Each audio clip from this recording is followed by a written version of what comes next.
네, 여러분 안녕하십니까? 도시의 디지털 전환과 넥스트 스마트 시티 컨퍼런스에 오신 여러분 모두 환영합니다. 저는 이번 컨퍼런스 진행을 맡은 아나운서 김인혜입니다. 네, 이번 컨퍼런스는 도시의 경쟁력을 향상시키고 또 지속 가능한 스마트 시티 조성을 위해서 도시의 디지털 전환 그리고 넥스트 스마트 시티를 위해서 우리가 어떤 준비를 해야 하는지 함께 고민하고자 마련된 자리입니다.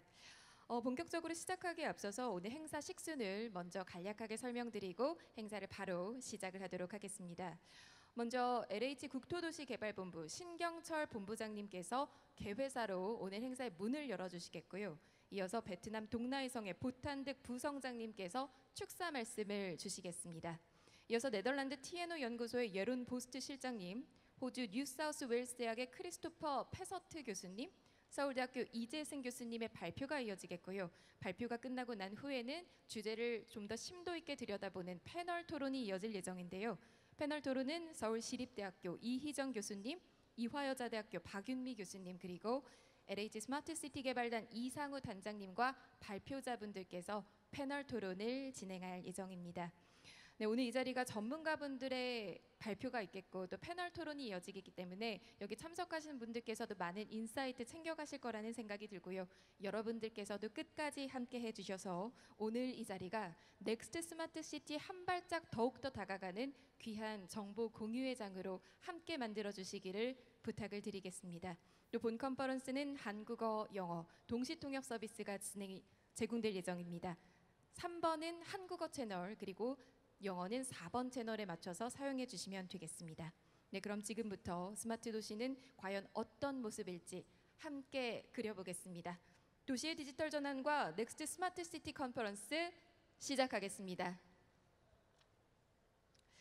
네, 먼저 저희 도시의 디지털 전환과 넥스트 스마트 시티 컨퍼런스의 개회를 알리는 개회사를 청해 듣겠는데요. 개회사를 진행해 주실 LH 국토도시개발본부 신경철 본부장님을 무대로 모시겠습니다. 여러분 따뜻한 박수로 본부장님을 맞아주십시오.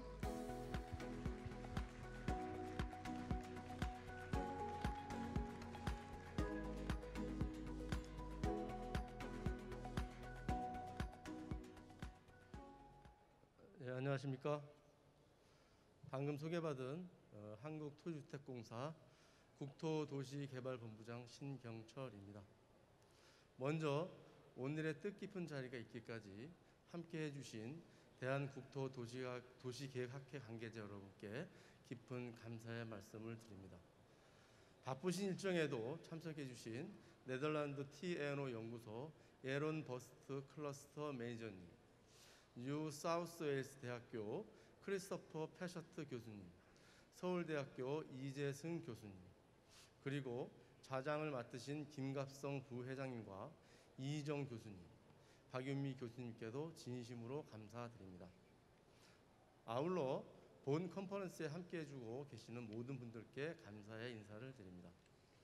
디지털 대전환 시대, 스마트시티의 디지털 혁신을 통해 도시는 빠르게 진화하고 있습니다. LH는 빅데이터, 디지털 트윈 등 첨단 기술을 통해 도시 문제를 효과적으로 해결하고 신재생 에너지와 미래 모빌리티 도입을 통한 저탄소 친환경 도시 조성으로 도시의 지속 가능성과 시민들의 삶의 질을 획기적으로 개선하고 있습니다. 또한 창의적인 아이디어와 기술력을 가진 기업들의 창업과 성장을 지원하는 등 도시 내 혁신 산업 생태계 조성에도 노력을 기울이고 있습니다. 이러한 스마트시티의 혁신적인 계획과 조성을 통한 LH는 내일의 도시, 넥스트 스마트시티를 만들어 나가고 있습니다. 현재 추진 중인 세종 국가시범도시와 제3기 신도시를 한국형 넥스트 스마트시티 모델로 구현해내는 데 모든 역량과 자원을 아끼지 않겠습니다. 지금까지 스마트시티 발전에 새로운 지평을 열기 위해 개최해왔던 월드 스마트시티 엑스포가 올해로 6회째를 맞았습니다. 오늘 컨퍼런스에 각계 전문가들이 자리해 주신 만큼 스마트시티의 무한한 가능성을 발견하고 공유하며 도시의 디지털 전환을 통한 더 나은 미래를 그려나갈 수 있었으면 좋겠습니다. 앞으로도 저희 LH가 시민 행복을 높이고 창조적인 기회가 살아 숨쉬는 도시를 만들어가는 과정에 많은 관심과 협조를 부탁드리며 다시 한번 이번 행사에 함께해 주신 모든 분들께 감사의 인사를 드립니다. 감사합니다. 네, 여러분 박수 주십시오. 신경철 본부장님께서 따뜻한 말씀으로 오늘 컨퍼런스의 문을 힘차게 열어주셨습니다. 말씀을 듣다 보니까 넥스트 스마트 시티에 대한 도시의 모습이 굉장히 기대가 됩니다. 시민의 삶의 질이 높아지고 또 저탄소 친환경 넥스트 스마트 시티 조성을 위해서 아낌없는 지원을 약속을 하셨습니다. 그 지원과 노고에 다시 한번 감사를 드리겠습니다. 네, 그럼 계속해서 본 컨퍼런스 축하를 해주시기 위해서 멀리서부터 오셨습니다. 축사를 해주시겠는데요. 베트남 동나이성의 보탄득 부성장님께서 축사 말씀 주시겠습니다. 보탄득 부성장님을 무대로 모시겠습니다. 여러분 따뜻한 박수로 환영해 주십시오.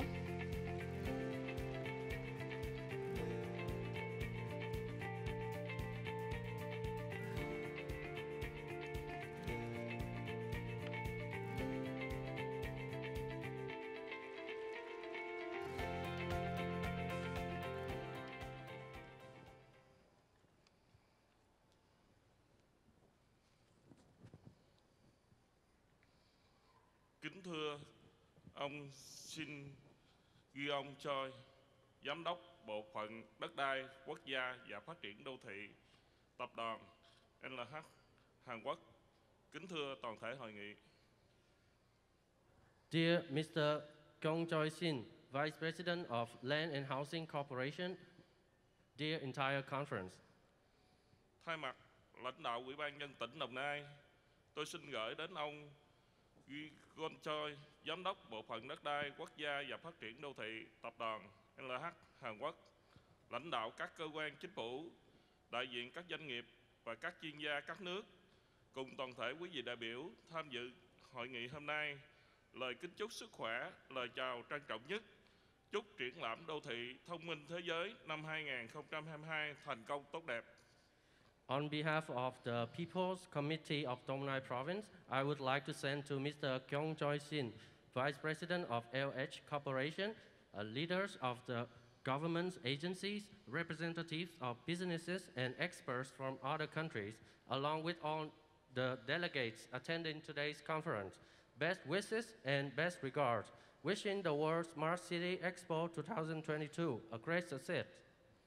Chúng tôi rất vinh dự được thay mặt chính quyền tỉnh Đồng Nai, Việt Nam có mặt hôm nay tại đây để tham gia triển lãm đô thị thông minh thế giới năm 2022 do Bộ Đất đai, Cơ sở Hạ tầng và Giao thông Hàn Quốc chủ trì tổ chức.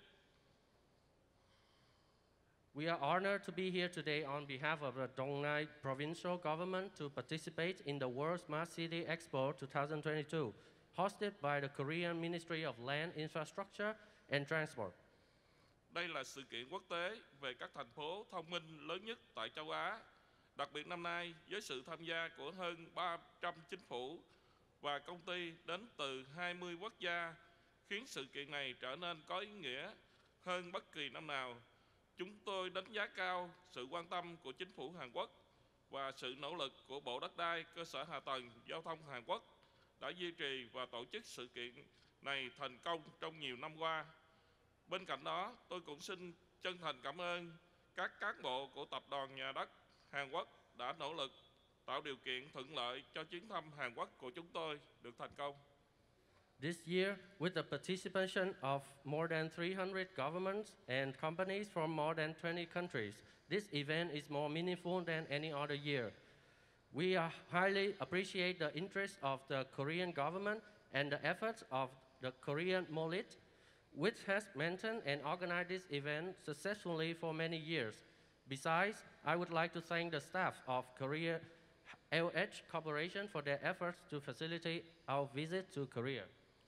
Các buổi hội nghị tọa đàm trong chuỗi hoạt động của sự kiện này sẽ là dịp cho các nước trên thế giới nói chung và tỉnh Đồng Nai, Việt Nam nói riêng gắn kết gần nhau hơn nữa, tăng cường sự gặp gỡ, giao lưu và có cơ hội lắng nghe các chuyên gia trên thế giới, chia sẻ những kinh nghiệm cũng như những xu hướng phát triển đô thị thông minh mới nhất, hiện đại theo khẩu hiệu trái đất số kết nối lẫn nhau, đồng thời thảo luận các thách thức, khó khăn mà từng nước đang phải đối mặt, để từ đó chúng ta sẽ tìm ra các giải pháp phù hợp, hiệu quả nhất để nhằm xây dựng lên mô hình đô thị thông minh trên thế giới tiên tiến hiện đại trong tương lai.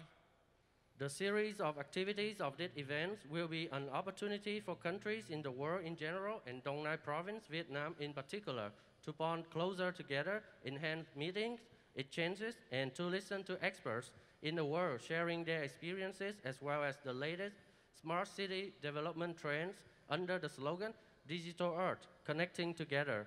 At the same time, discuss the challenges and difficulties that each country is facing, so that we will find the most appropriate and effective solution to build the world's advanced and modern smart city model in the future.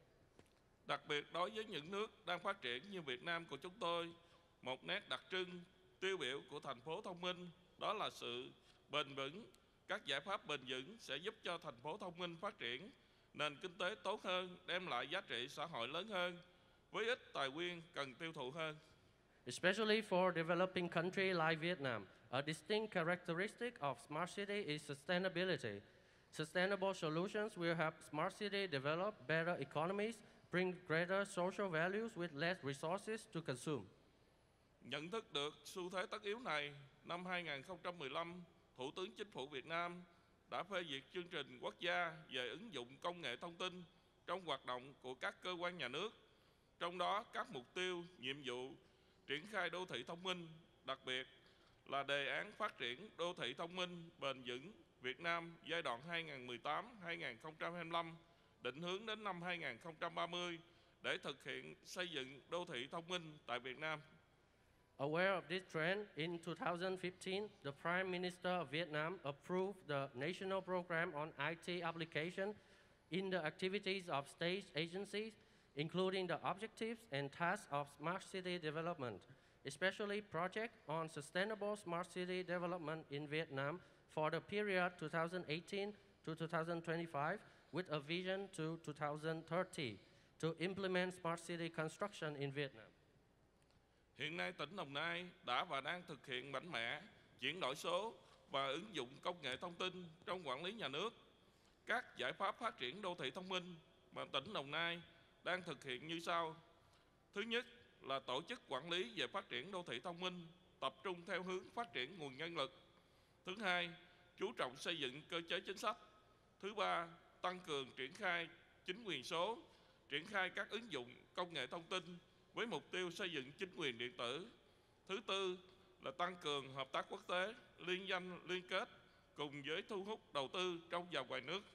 Thứ năm là nghiên cứu phát triển khoa học công nghệ. Currently, Dong Nai Province has been strongly implementing digital transformation and information technology application in state administrative management. The smart urban development solutions that Dong Nai Province is implementing are as follows. First, organize the management of smart city development, focusing on human resource development. Second, focus on building mechanisms and policies. Third, strengthen the implementation of digital government, deploy IT applications with the goal of building e-government. Fourth, strengthen international cooperation, joint ventures, along with attracting domestic and foreign investment. Fifth, research and develop science and technology. Trên đây là những điều tôi muốn chia sẻ cùng hội nghị ngày hôm nay về tóm tắt sơ bộ việc phát triển đô thị thông minh theo hướng chuyển đổi số và ứng dụng công nghệ thông tin trong quản lý nhà nước của tỉnh Đồng Nai. Một lần nữa, xin kính chúc quý vị lãnh đạo, quý vị đại biểu dồi dào sức khỏe, chúc hội nghị thành công tốt đẹp. Xin trân trọng cảm ơn. Above are the things I want to share with the conference about the brief summary of the development of smart city in the direction of digital transformation and the application of IT in the state administrative management of Dong Nai Province. Once again, I would like to wish the leaders and delegates good health, wish the conference a great success. Sincerely, thank you. 네, 여러분 박수 한번 주십시오. 네, 이렇게 오늘 행사를 위해서 정말 먼 곳부터 이곳에 귀한 발걸음을 주셨고요. 또 베트남에서 지속 가능한 도시 조성을 위해서 어떤 노력을 하고 있는지에 대해서도 공유를 해주셨습니다. 다시 한번 귀한 말씀 감사드리겠고요. 여러분 멀리서 오셨는데 다시 한번 환영의 박수 부탁드려도 될까요? 네, 감사합니다. 이렇게 두 분의 말씀을 저희가 청해 들었는데요. 말씀을 들으면서 정말 넥스트 스마트 시티의 모습은 어떨지 정말 기대가 되고요. 앞으로 세 분의 발표를 통해서 좀 더 그 넥스트 스마트 시티의 모습을 구체적으로 그려볼 수 있는 시간이 될 것 같습니다. 본격적으로 발표자분들의 발표를 진행을 하도록 하겠습니다. 첫 번째 발표는 네덜란드 TNO 연구소 예론 보스트 실장님께서 발표를 주시겠는데요. 발표 주제는 Predictive Digital City Twins for Interactive and Integral Urban Planning입니다. 무대로 모시겠습니다. 여러분 힘찬 박수로 환영해 주십시오.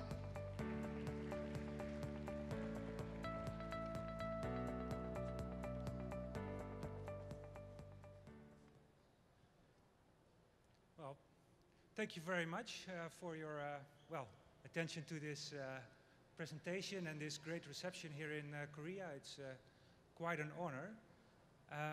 My name is Jeroen Borst and I work for TNO. TNO is a research organization in the Netherlands, independent from government. So we are between government, universities and companies. And our mission is to strengthen society and to strengthen the competitiveness of business by innovation. And as TNO, we do that in many different fields, from healthy living to energy to defense to smart industry. But I am working together with my colleagues in the unit traffic and transportation, a very important matter in smart cities. And the mission of our unit is, to go for the 3 zeros. Zero emission, so clean transportation, zero casualties, safe transportation, but also zero loss, efficient transportation. And we do research on sustainable transport as well as safe and smart transportation. And in our unit, we do that from the vehicle level. We have facilities to investigate vehicles, make them smarter, make them cleaner. We have solutions to look at the fleet level, or you could say the traffic level, or the logistics. But I am responsible, I have the honor to lead all the research and cooperations when it comes to the societal impact of the transitions in mobility and how they affect life in cities. So I'm the cluster manager, societal impact for accessibility and livability. And smart cities is one of the main topic of the research in our group. And I like to start with this picture. It's a picture of Amsterdam, our capital. And I like to start with this picture because here you see an old city. It's been there for hundreds of years, for centuries. And we expect it to be there for the next centuries. So this means that all the transitions that we face when it comes to making the city smart, to improve mobility, to improve livability, we have to fit that in the same square meter. So another way of saying it is that there is a battle for space in our cities. Mobility, livability, but also energy and, well, a healthy, good living environment. They all strive for an optimization within this built environment. And then the questions that we see, the questions that we get from, you could say, our stakeholders are like, well, how do we plan multiple roadworks in a city that's so complex and congested? But also, how does lowering speed limits, for instance, affect safety, emissions, but also the accessibility of a city as a whole? But also a bit more, you could say, further in the future, MaaS. We heard a lot about mobility as a service in this conference. What will be the real effect if it really scales up to the city level? And so many of these questions about technology, how they affect society, is something that we cover. And well, in these dense cities, we see all these technologies coming up. Automated vehicles. There's a lot of promise in automated transportation. And one of the questions that we ask to cities, well, does it really bring what you want from it, what you desire from it? Does it actually enhance the accessibility for every citizen? Or do we have to regulate something and in addition to a safe acceptance of technology? We see an example of shared mobility, for instance. It's a good promise to have shared mobility in order to reduce car ownership. But you could say the paradox of it is that you add more vehicles to your city in order to bring the number of car trips down to reduce car reliability or dependency. As we said, MaaS, mobility as a service, a big promise there as well to have individuals flow through the city more efficiently. But is it inclusive for everybody? That's a question. And does it, in the longer term, actually help to make the city accessible for every target group that we face? And personal mobility devices or micro-mobility, they might be a solution for first and last mile if we implement them correctly. And that is what our research does to help cities in the correct, you could say, implementation, so that it helps us to reach these societal impact goals. And one means how we do that is to build digital city twins or predictive twins. So what we do is we bring together data, all the data that is describing, you could say, the actual situation of where buildings are, where people live and work, and how the infrastructure functions, but also simulation models on what the effect will be of the implementation of future technology, so we can predict and shape the future in a way that it actually contributes to the quality of life of the citizens. And that is what drives us. So what we have built, well, in-house, but also in cooperation with others, is a platform in which we can connect simulation models. So all the knowledge that we have on how people behave and, for instance, how transportation will lead to environmental impacts. We made these models very fast and interact with each other. We made a data solution that allows us to connect to large data sources, but also IoT data. And we made it modular, so we can connect to different interfaces to actually convey the story and to interact with stakeholders. And we do that for many different topics. Well, us coming from traffic and transport, it starts with mobility demand, understanding why people move, what are the underlying motives of people to, well, to have a latent transportation need, in order to be able to assign it to all the networks that are available in the city. So of course the road network, but also the public transport network, shared mobility, and in the Netherlands, cycling, for instance, as a very important mode of transportation, also for commuting, not only leisure. If needed, we can dive into micro-simulation to see how we can optimize traffic to make it more efficient. And then we can look at the environmental impacts, so air quality, nitrogen dioxide, particulate matter, CO2. We can look at noise as an important factor affecting life in cities. But also, not unimportant, we dive into the energy network, because if we electrify the mobility in cities, it will have an additional demand on the power grid. And what we see in the Netherlands, but what we see in many cities, is that we have congestion also not only on the road, but also on the power grid. So in order to make the transition towards sustainable mobility, we have to look at these different systems at the same time.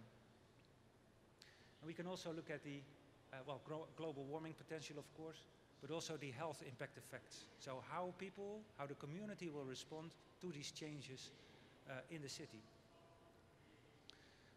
And we do that in many cities in the world, but one of the cities that we work very closely with is Amsterdam, our capital. So what we do together with Amsterdam is that we collect data, so we can build up such a digital twin. We can project the outputs of these different models in this digital twin. We can calculate KPIs, so how does the city perform? How does mobility affect environment, for instance? But moreover, because we made these models interactive very fast, we can, you could say, play around with it, add additional build-up areas, close down roads in the simulation, or add new mobility possibilities. And then we can see immediately how the city fabric would respond to such interventions. And this interface, this way of working, is being worked with by the city of Amsterdam, by the municipality of Amsterdam, on a day-to-day basis. So they actually use it to plan roadworks, to plan future developments, but also the implementation of new technologies. And here you see how it interacts and how people get feedback on how the system responds. As I mentioned, we do this in, the Netherlands. That's where we are stationed. That is where our mission lies. But in order to learn how technologies are being developed over the world and how they are implemented, we see cooperations, and we actually apply our digital twins in many cities all over the world. And for us, it's very interesting to learn how in different parts of the world technology is being implemented, and in which pace, what the role of the government is in relation to the private sector, and what KPIs, what goals we strive for in different parts of the world. I can tell you that in the US, the way of thinking about mobility provision is different than here in Asia. And in Europe, you could say we have a combination of both ways of thinking. So for us, it's very important to learn from these different perspectives. That is why I am here in Korea with my colleagues, to seek cooperation actually with the front runners here. I'm very much impressed what I've learned so far. And as I said, we have some examples of where we work and what we use this digital twinning for.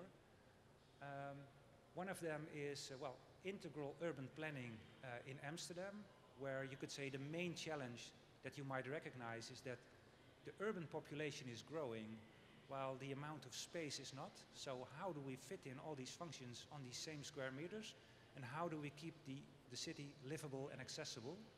And for that planning, Amsterdam is using this knowledge and this platform.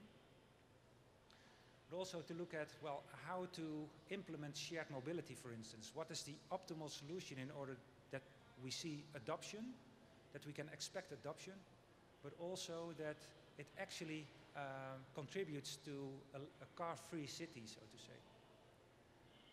It's not trivial, I can tell you. But also here in Asia we work together with the Land Transport Authority in Singapore. We looked at the strategies to electrify the entire bus fleet. We have our knowledge on the powertrain and on charging scenarios, but you can imagine that if you electrify the entire bus fleet for such a big city as Singapore, it becomes also a planning challenge. Where to plan charging stations, how to adjust the timetables of the buses in order to be able to run service in an efficient way but also how to fit it into the limited space that a city like Singapore has. I think a bit comparable to Seoul if I look at it. Well, another example is where we looked with our technology at New Delhi, the impact of urban freight, urban logistics on congestion in the city. And you can imagine, if anybody who has been in New Delhi, that is quite a challenge to come up with solutions to abate congestion and to abate emissions. And we helped the research institutes in Delhi to do the first checks when it comes to valuable scenarios, valuable measures to abate congestion. In the city of Antwerp, we made a connection between these simulation models and IoT data, together with partnering institutes. So, because our approach is very modular, also other research institutes can build modules, new interfaces, but also connections to IoT. So we can actually connect the digital twin, the predictive twin, to real-time data. And the last example that I would like to give is something that we are developing currently, is to have a combination between the efficiency of traffic in combination to emissions. So how can we adjust traffic signals in order that the traffic becomes more efficient, but also with less emissions. And depending on the actual air quality real time, we develop algorithms to adjust the traffic flow in order to, well, abate bad air quality. Well, this is what I'd like to share with you, and I'm looking forward to the discussions later on. Thank you very much.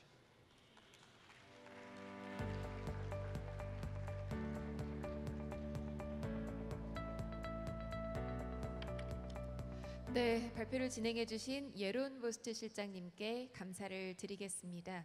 암스테르담 도시를 좀 더 지속 가능하고 또 스마트하게 탈바꿈하기 위해서 디지털 트윈 시티를 만들어서 도시를 좀 더 유기적으로 진단을 하고 또 봉착될 문제와 그리고 가능성들을 파악하는 디지털 트윈 기술에 대해서 공유를 해 주셨습니다. 이 기술을 통해서 암스테르담뿐만 아니라 세계 여러 도시가 스마트한 도시로 변모해 나갈 수 있기를 기대하겠습니다. 다시 한번 발표해 주신 예론 보스트 실장님께 여러분 다시 한번 박수 주십시오. 네, 저희 다음으로는 호주로 가보시겠습니다. 호주 뉴사우스 웨일스 대학의 크리스토퍼 페서트 교수님을 모시고 발표를 청해 듣겠는데요. 발표 주제는 Creating Future Cities, The Role of Big Data, Machine Learning and Digital Planning Tool입니다. 무대로 모시겠습니다. 네, 페서트 교수님을 Hello everyone, can you hear me okay?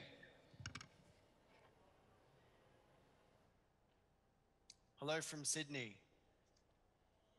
Apologies I couldn't be there face to face, but thank you for the great honor to present to you all. I've been to the conference before and it's a fantastic event. So I'm going to talk to you today about the role of big data, machine learning, digital planning tools, and how we use these tools, working with planners and policymakers in Sydney and other cities around the world.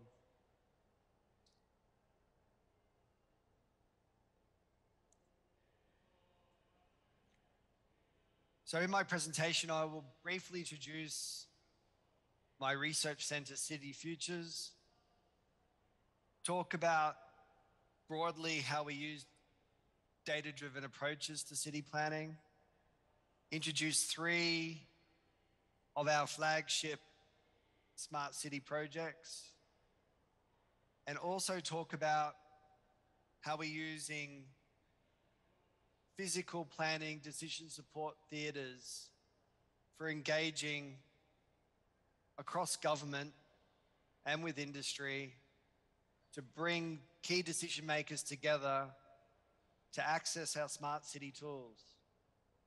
And finally, some concluding remarks.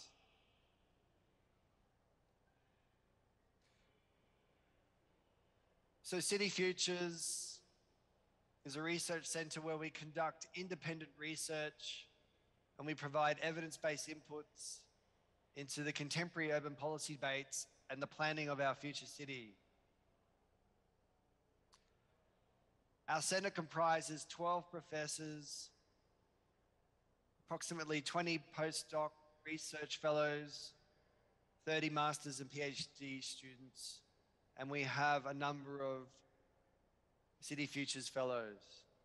And some of my learned colleagues, part of our senior leadership team, I share their details below.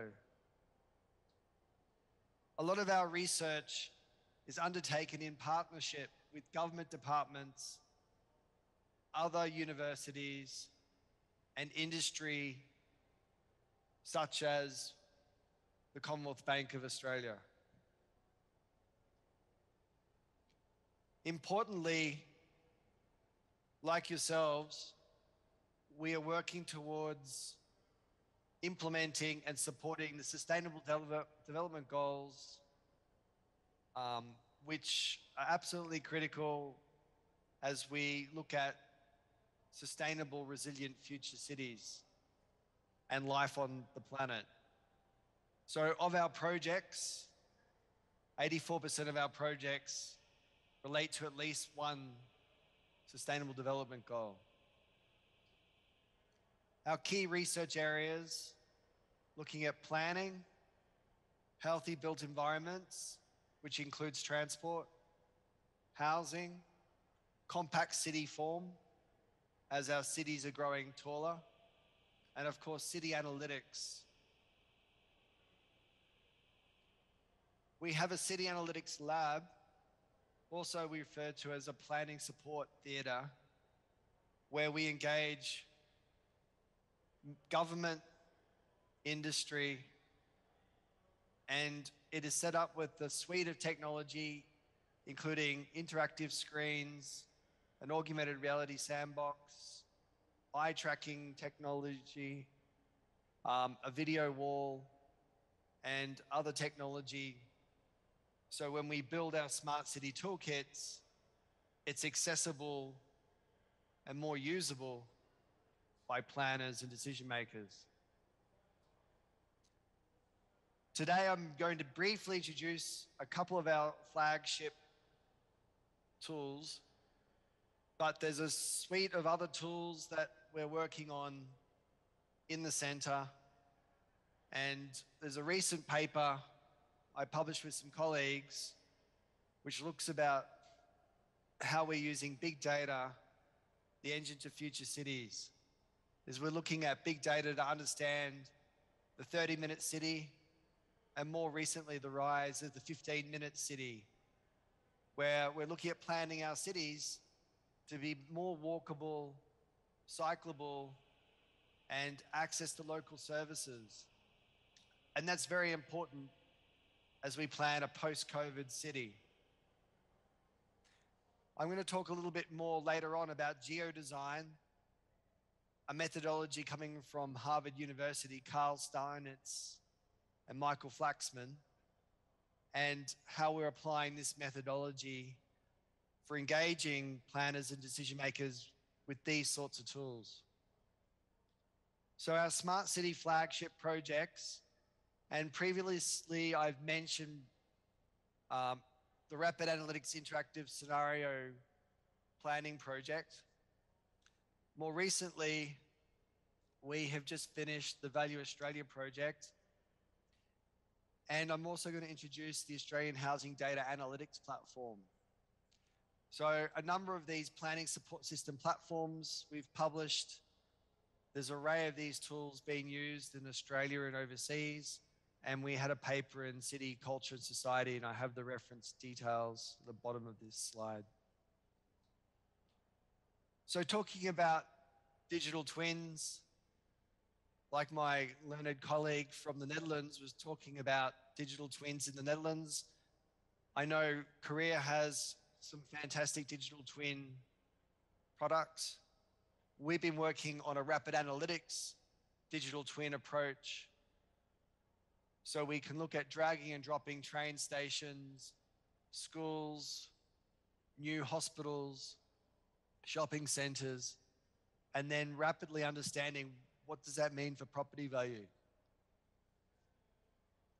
So this is one toolkit we've built called the Rapid Analytics Interactive Scenario Explorer. It's important to acknowledge we've co-designed this workshop through a workshop approach, this toolkit, with many, many workshops with government and industry.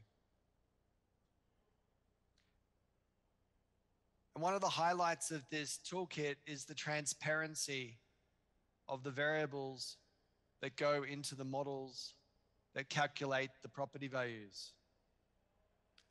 So this is the first version of the model, and very soon I'm going to be very honored to show you the second version of the model. So we've applied this with government in looking at urban feasibility around new train stations and metro stations. And this is the Sydney Metro Northwest line, about $9 billion has been invested by New South Wales government, and we recently finished this new metro line, and our modelling has been used to inform what those developer contributions should be based on the increases on property prices around these new train stations. We have a paper here published in Computers, Environment and Urban Systems that talks about some of the methodology for this urban feasibility modelling, which is embedded in the RAISE toolkit. As I mentioned before, we've done a lot of work in rapid analytics, so you can also, in real time, drag and drop a new metro station and calculate what that means for changes in property prices. Again, a paper on the full toolkit is available, Environment and Planning B, Urban Analytics and City Science. From this original project that we built in Sydney, we've then applied this across all of Australia, working with the Commonwealth Bank of Australia and other partners, and extending the methodology to apply machine learning and artificial intelligence so we can finely tune these models and have these models available to our partners using simple to use visualization interfaces like you can see in this video.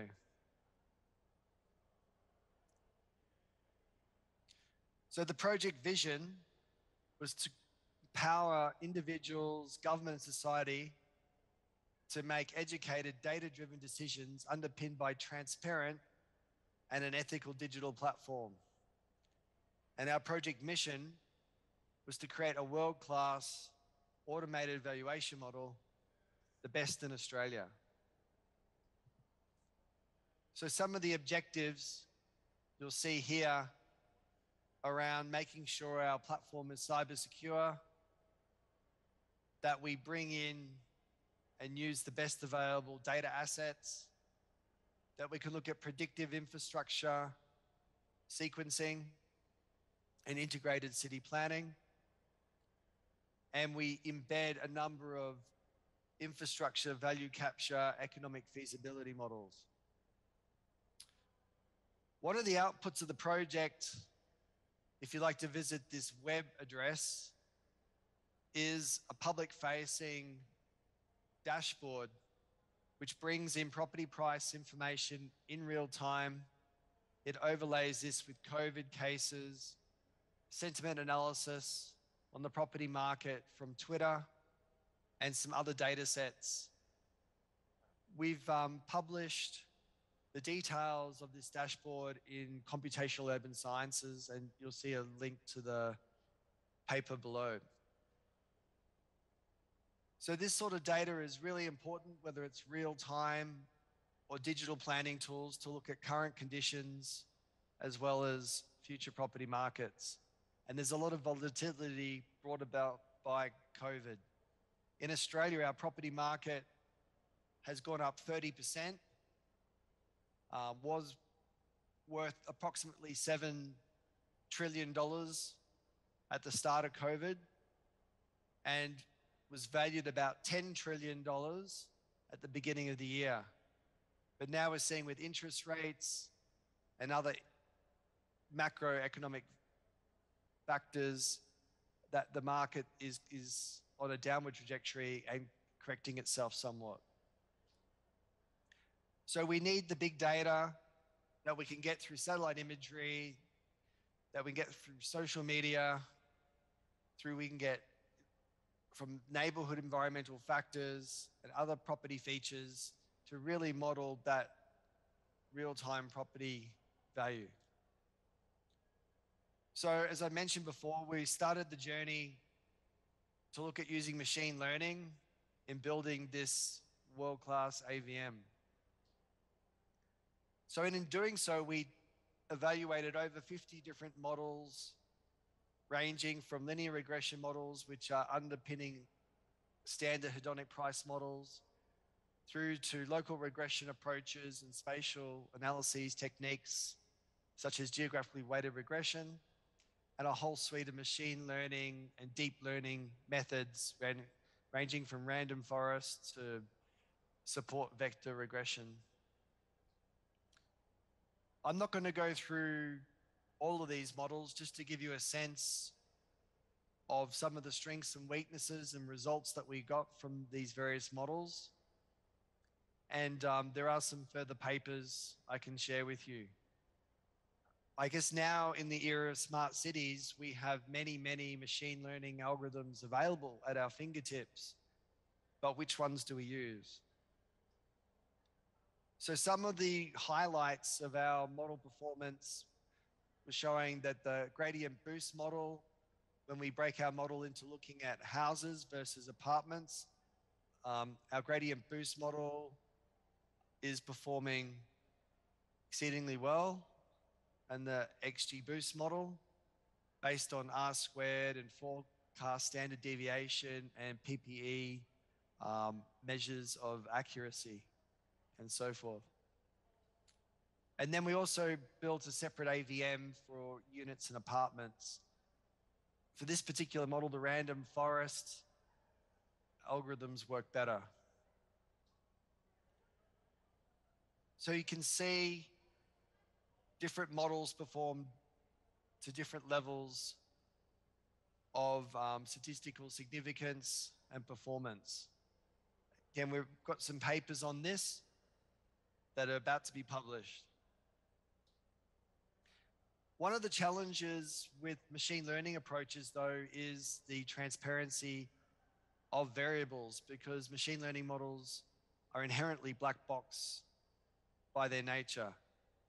But using the SHAP library, we can start to use these sorts of ways of visualizing and understanding some more transparency within machine learning models.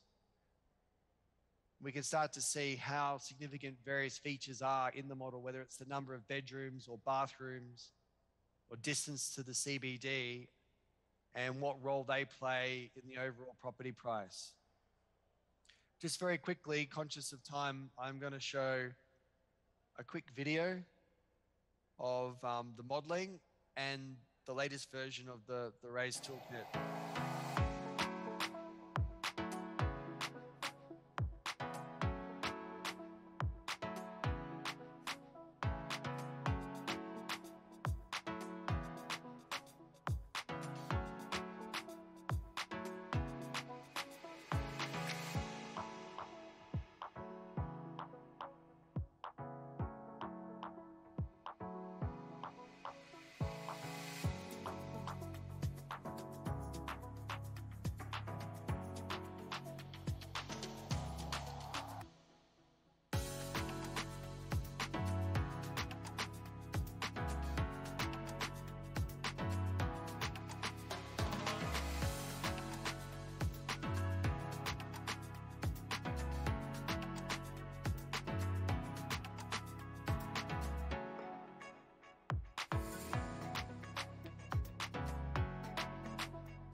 Okay, and as last week, I'm very pleased to let you know that we spun off the Raise project and Value Australia as a new company.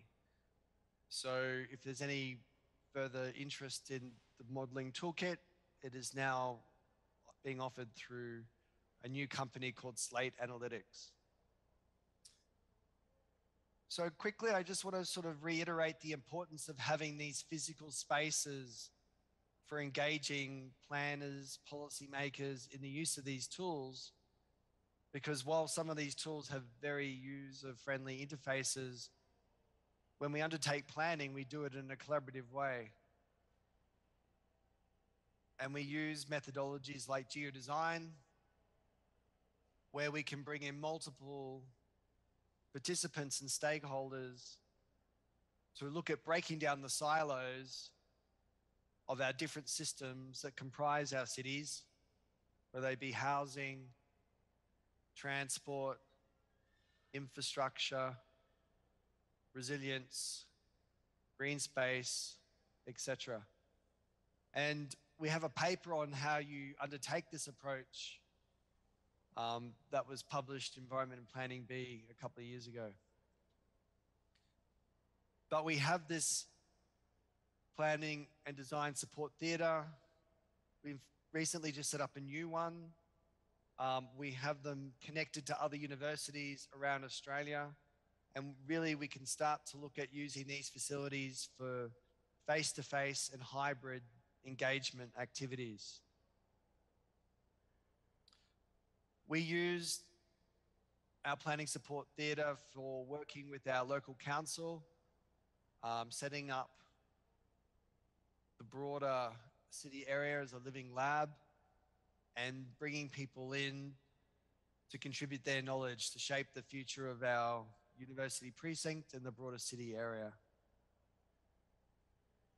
We've also used gaming engine technology to create a Unity version of the planning support theatre where we can have avatars come into that game engine and interact with the Raise toolkit and other tools. And there's a link to that. I'm not going to go into that now due to time. Very quickly, we've also set up the Australian Housing Data Analytics Platform. And there's a number of digital planning tools that comprise this platform. I'm just going to talk quickly about one, which is Colouring Cities. And this is part of an international network of colouring cities around the world. It was initially set up through University College London, where they set up Colouring London. There's now Colouring Lebanon, Colouring Bahrain, and we have a number of colouring cities across Australia. Just very quickly, we have this very intuitive, simple interface, which is essentially the wickification of our cities, where what we're trying to do is capture crowdsourced knowledge and expertise, combine that with some machine learning algorithms to color in the empty spaces of our cities. So in order to run more advanced machine learning algorithms and have more advanced digital twins of our cities, we need better quality data, whether that's building age, building material, energy efficiency ratings, and so forth. So we're looking at bringing in more data at the property level. So a couple of quick examples. When we're looking towards our net zero targets in Australia, trying to understand the energy efficiency rates and the Energy Star ratings of each of the buildings in Sydney and our other cities. So using Colouring Cities, we can capture which buildings have recently been awarded 6-star ratings, 5-star ratings, and so forth.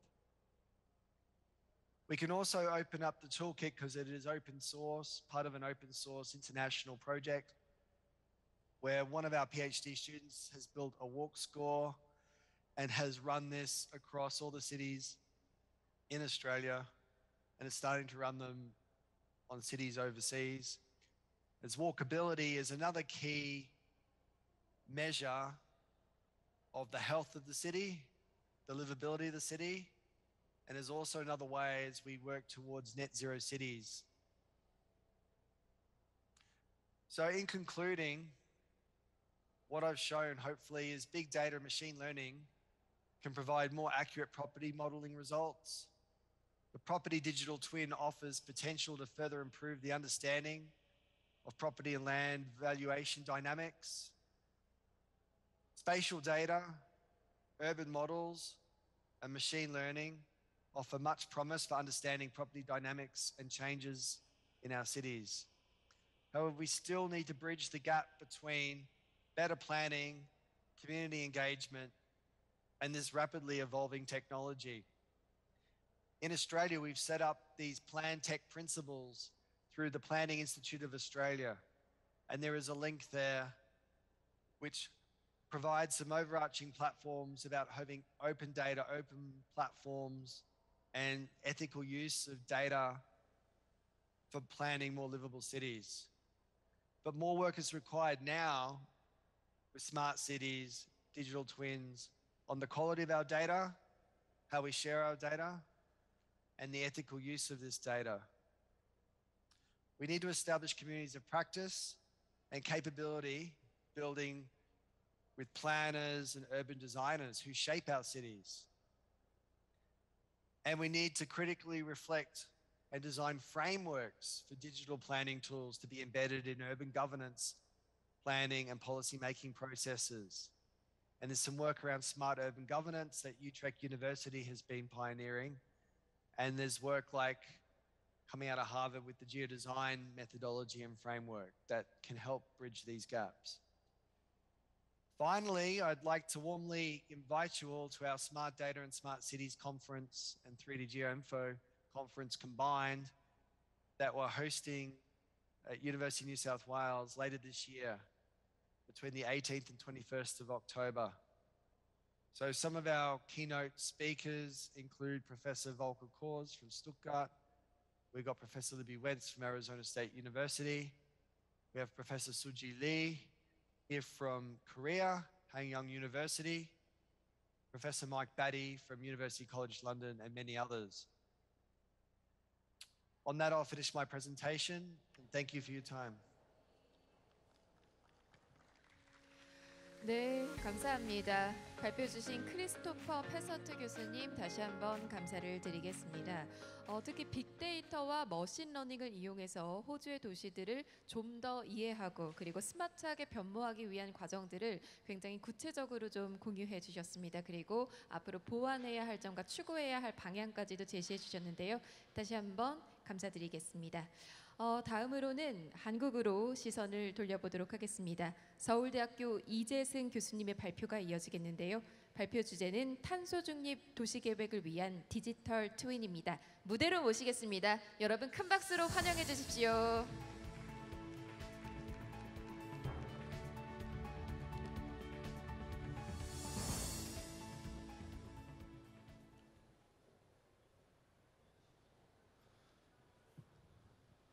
네, 안녕하세요. 저는 서울대학교 환경대학원의 이재승입니다. 오늘 국토교통부와 LH에서 이렇게 좋은 자리를 마련해 주시는데 여기서 발표를 하게 돼서 크나큰 영광으로 생각을 하고 있습니다. 그리고 오늘 앞서 발표해 주신 두 프레젠테이션을 보고 굉장히 흥미롭다고 생각을 했습니다. 네덜란드와 시드니의 사례를 보면서 제가 관심 있는 부분에 대해서 굉장히 많이 발전을 하고 있구나라는 생각을 가지게 됐고요. 거기에 더해서 오늘 제가 발표해 드릴 내용은 탄소 중립 도시를 위한 디지털 트윈 기술 적용 및 제도 개선 방안 연구라는 연구의 중간 결과를 발표해 드리도록 하겠습니다. 이 연구는 LH 국토정보공사와 같이 진행을 해온 과제이고요. LX. 네, LX는 국토정보공사로서 디지털 트윈 개발을 위해서 단연간 노력을 많이 해오고 있습니다. 그리고 1011이라는 회사는 자체적으로 상업화된 디지털 트윈 플랫폼을 가지고 있고, 그리고 자동 건축 설계 솔루션을 보유하고 있는 회사입니다. 그래서 이런 회사들과 같이 탄소 중립 도시를 만들기 위한 계획 도구로서 디지털 트윈을 어떻게 활용할 것인가 라는 주제를 가지고 연구해온 내용을 말씀드리도록 하겠습니다. 두 가지 백그라운드를 말씀드리도록 하겠습니다. 네, 한 가지는 이제 지금 기후 변화와 탄소 중립 문제가 굉장히 큰 이슈가 되고 있습니다. 그래서 이 문제를 많이 다시 말씀드리는 거는 크게 의미는 없을 것 같기는 하지만 몇 부분을 말씀드리면은 우리나라가 탄소 배출, 세계적으로 봤을 때 탄소 배출량이 상당히 많은 국가 중에 하나이고요. 그리고 세계적인 트렌드이긴 하지만 탄소 배출량의 많은 부분이 도시에서 발생을 하고 있습니다. 그래서 우리가 도시를 어떻게 관리하고 어떻게 조금 더 탄소 중립에 가까운 환경으로 만들어 가느냐가 앞으로 이 기후변화 문제를 해결하는 데 큰 역할을 할 것이라고 생각을 하고 있습니다. 그리고 디지털 트윈에 대해서 오늘 하루 종일 많이 들으셨는데요. 이 디지털 트윈이 도시를 관리를 하는 역할, 그리고 앞으로 도시가 어떻게 변화할 것인가에 대한 예측을 하는 도구로서 많이 활용이 되고 개발이 되고 있습니다. 근데 제가 오늘 좀 말씀드리고 싶은 부분은 이 디지털 트윈을 도시 계획가적 입장에서 어떻게 계획 보조 도구로서 활용할 수 있을까, 이런 관점에서 진행한 R&D의 내용을 말씀드리겠습니다. 그래서 이 과업에서 추구하고자 했던 바는 두 가지입니다. 하나는 도시 특성에 따라서 탄소 배출량을 추정을 하는 시뮬레이터를 만드는 부분입니다. 그래서 도시에서 탄소 배출이 되는 소스는 크게 보면 두 가지입니다. 하나는 건물에서 발생하는 것, 그리고 또 하나는 수송에서 발생하는 부분이 있습니다. 한 가지를 더 더하면은 녹지에서 탄소를 흡수하는 부분이 있습니다. 그래서 그 세 가지를 어떤 도시의 특성, 그래서 교통량이라던가 아니면 밀도라던가 그리고 건물의 종류라던가 이런 것들이 변화했을 때 어떻게 탄소 배출량이 변하는지를 시뮬레이션을 하는 툴을 만드는 게 하나고요. 또 하나는 이러한 탄소 배출 모형이 만들어졌으면은 그것을 디지털 트윈과 결합하는 그 과정이 큰 요소라고 보실 수 있겠습니다. 그래서 앞서 제가 말씀드린 것처럼 계획과 도시 계획을 할 때 이 디지털 트윈을 어떻게 활용을 할 것인가가 중요한 이슈이기 때문에 전체적인 개발의 맥락은 보시는 것처럼 한 가지는 디지털 트윈으로 3차원 시뮬레이션하고 시각화를 하는 부분, 또 하나는 탄소 배출량을 가능하면 정확하게 추정을 하는 모델, 이 두 가지가 결합을 해서 계획을 할 때는 다양한 시나리오를 검토해서 비교하고 최종적인 안을 만들어내게 됩니다. 그래서 다양한 도시계획 시나리오가 있을 때 얼마만큼 각각의 시나리오에서 탄소 배출이 일어나는지를 시뮬레이션해서 비교하는 용도로 사용하는 모델을 계획을 하고 있고요. 도시계획 시나리오에는 토지 이용, 그리고 건물의 배치, 건물의 밀도, 그다음에 교통량, 대중교통 시스템 여러 가지가 역할을 하게 됩니다. 그래서 이런 요소들을 변경시켜 가면서 다양한 시나리오를 만들 수 있는 툴을 만들어야 되고, 그리고 그 시나리오에 따라서 탄소 배출량이 시각화돼야 되고, 그 비교 검토를 통한 최종 모델 도출을 위한 의사결정 도구로서 활용을 하게 될 것입니다. 자, 그래서 탄소 배출량 추정 모형을 어떻게 개발을 하는지 간단하게 설명을 드리도록 하겠습니다. 앞서 설명드린 것처럼 크게 보면 세 가지 부분입니다. 처음에 건물 부분, 그다음에 수송 부분, 그리고 녹지에서 흡수원 부분. 첫 번째 말씀드리고자 하는 것은 건물 부분에서 어떻게 탄소 배출이 일어나는지를 추정하는 모델을 만드는 겁니다. 이거를 위해서 이제 저희가 공공 데이터에서 얻을 수 있는 다양한 데이터를 빅데이터 분석을 통해서 추정을 하였습니다. 그래서 저희가 사용할 수 있는 공공 데이터가 생각보다 많은 양이 있는데요. 필지별 에너지 소모량이라던가 그리고 어떤 건물의 밀도라던가 건물의 종류라던가 이런 다양한 공공 데이터들이 있기 때문에 이러한 데이터를 분석을 함으로써 특정 용도의 건물이 운영이 될 때 얼마만큼의 탄소가 배출되는지를 추정하는 수학적 모형을 만들었고요.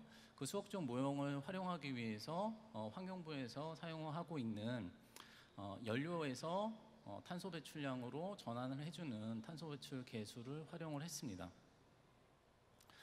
그리고 이러한 모델을 만들기 위해서 지금 IPCC에서 국제적으로 표준적으로 사용을 하고 있는 탄소 배출량 모형을 사용을 했고요.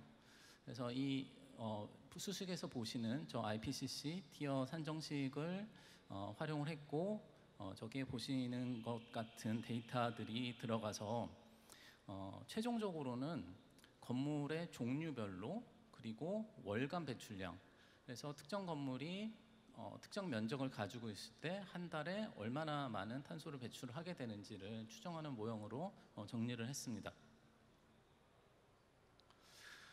그래서 이런 모형을 보시면은 그 인풋과 아웃풋이 있는데 인풋은 건물의 종류와 연면적이 들어가게 되고요. 그리고 모형 안에는 보시는 것처럼 6가지의 건물 용도에 따라서 탄소 배출량이 추정이 돼서 아웃풋으로 나오게 되는 형태의 모형을 만들었습니다.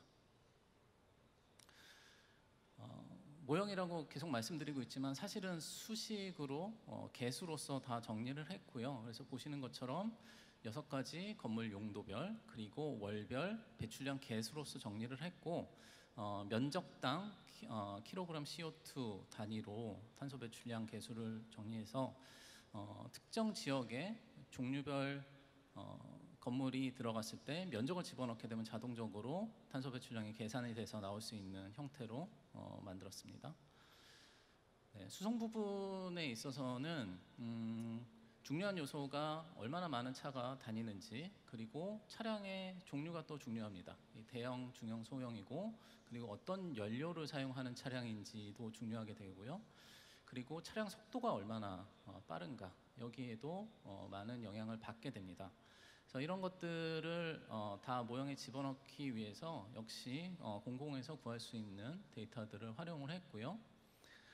이러한 데이터들이 환경부에서 제공이 되는 그 탄소 배출량 추정식에 들어가게 돼서 결국은 아까 보시는 것처럼 탄소 배출량 인풋과 아웃풋으로 이루어지는 탄소 배출 모형이 만들어지게 되고 저희가 사용한 빅데이터는 일단은 지자체별로 조금씩 달라지게 되는데 저희가 이거를 실증을 하기 위한 대상지를 전주시로 설정을 했습니다. 그래서 저희가 사용한 데이터는 전주시 도로에서 실제로 얼마나 많은 차가 다니고 도로의 속도가 얼마나 되는지를 데이터로 구득을 해서 아까 보여드린 환경부 산정식에 집어넣어서 최종적인 모형을 정리를 하게 되었습니다.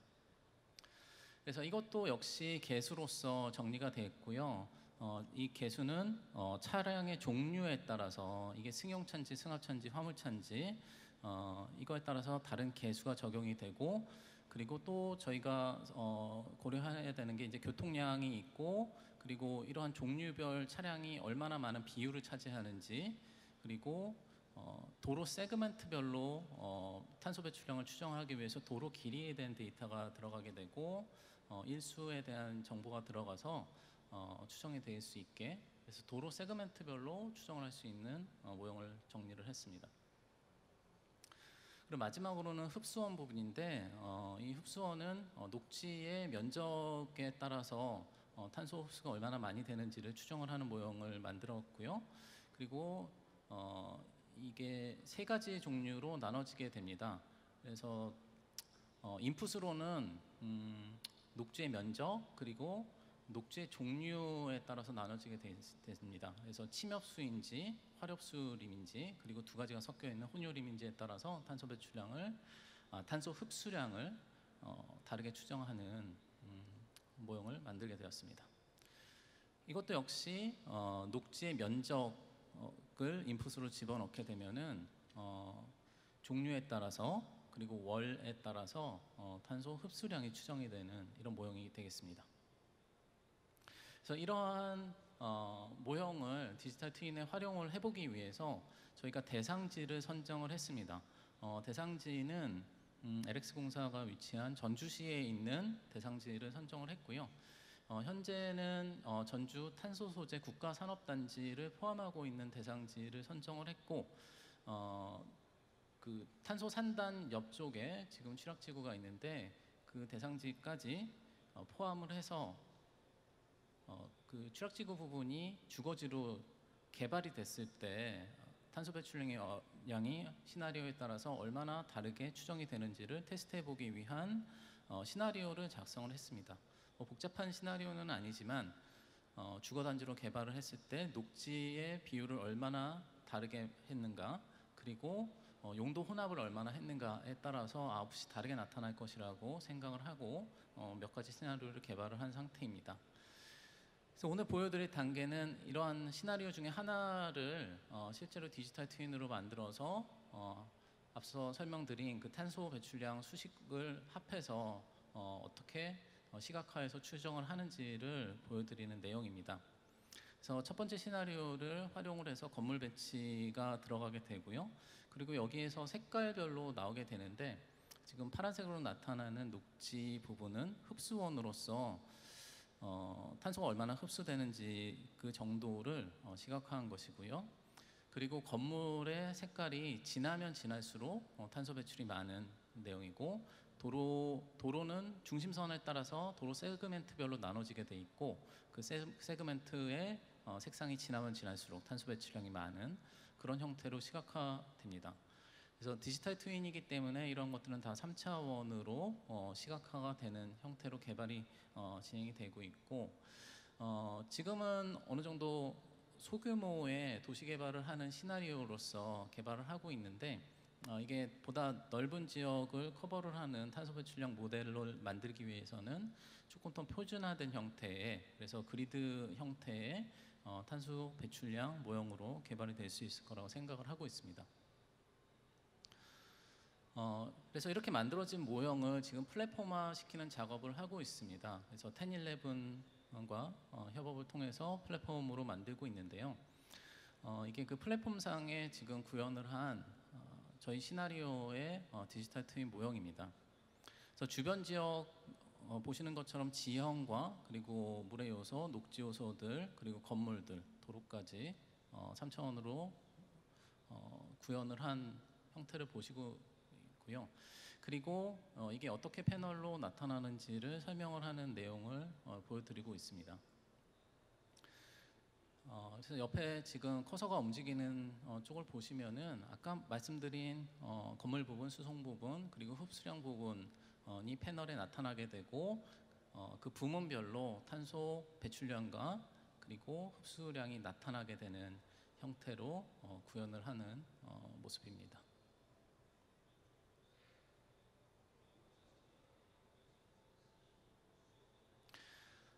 그리고 이 디지털 트윈은 계획 도구로서 사용을 하기 위해서 개발이 되고 있기 때문에 지금 보시는 화면에서 건물들도 저희가 다 만들 수가 있고요. 그리고 편집을 할 수가 있습니다.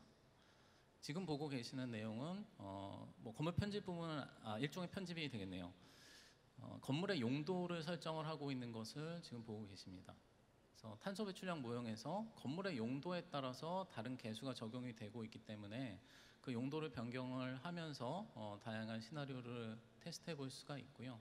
그리고 물론 이런 용도뿐만 아니라 건물의 높이라던가 그리고 면적이라던가 이런 것들을 다 계획하는 분들께서 설정을 해서 테스트해 볼 수 있는 형태로 만들고 있습니다. 도로 설정 부분입니다. 네, 도로 설정도 마찬가지로 도시계획을 하다 보면은 뭐 도로망의 변경이 있을 수가 있고, 도로의 위계도 변경이 될 수 있고, 특정 도로망에 대중교통이 들어온다던가 아니면은 뭐 대중교통 전용으로 바꾼다던가 또는 PM을 도입한다던가 여러 가지 시나리오가 있을 수가 있습니다. 그래서 그런 시나리오를 반영할 수 있게 도로의 중심선에서 다양한 도로의 형태 그리고 통행량의 특성을 변경할 수 있는 인풋 툴로서 지금 개발이 되고 있는 상태이고요. 아마 이런 것들이 운영 단계에서 활용이 되려면은 뭐 실제 교통량 데이터와 연결이 된다던가 하는 방식으로 더 디벨롭 될 수 있을 거라고 생각하고 있습니다. 녹지를 설정하는 부분입니다. 네.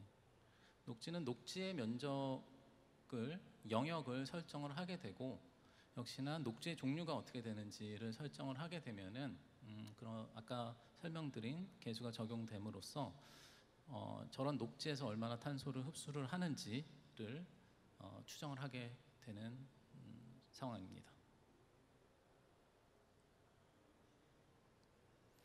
자, 이렇게 시나리오가 있어서 뭐 도시계획 안들이 만들어지게 되면은 전체 탄소 배출량을 추정을 하게 됩니다. 그래서 옆에 사이드 패널에서 보시는 것처럼 각 부분에서 얼마나 탄소가 배출되고 흡수되는지 이런 것들을 계산을 해서 나타나게 되고요. 저희가 계획을 함에 따라서 저렇게 즉각적으로 탄소 배출량과 흡수량을 계산을 해주기 때문에 계획하는 단계에서 다양한 시나리오 변경을 했을 때 탄소 배출량이 어떻게 바뀌는지를 피드백을 받으면서 계획을 할 수 있는 도구로서 개발이 되고 있습니다. 하지만 가셔야되는 부분의 예시입니다. 네, 보시는 것처럼 영역별로 탄소 배출량, 흡수량이 계산이 됐기 때문에 저런 식으로 시각화하는 모듈을 결합함으로써 보다 직관적으로 계획 시에 판단할 수 있게 계획이 되고 있습니다. 마지막입니다.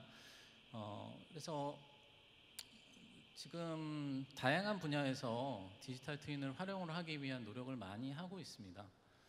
그래서 앞서 말씀드린 것처럼 도시를 운영을 할 때 보다 효율적으로 사용을 하고 그리고 다양한 데이터를 모아놓는 데이터 플랫폼으로서 기능을 할 수도 있고 그리고 우리의 미래를 예측을 하기 위한 프로젝션 도구로서 사용을 할 수가 있습니다. 그래서 오늘 제가 말씀드린 부분은 이런 디지털 트윈을 어떻게 계획 도구로서 사용을 할 수 있을까에 대한 말씀을 많이 드렸고요.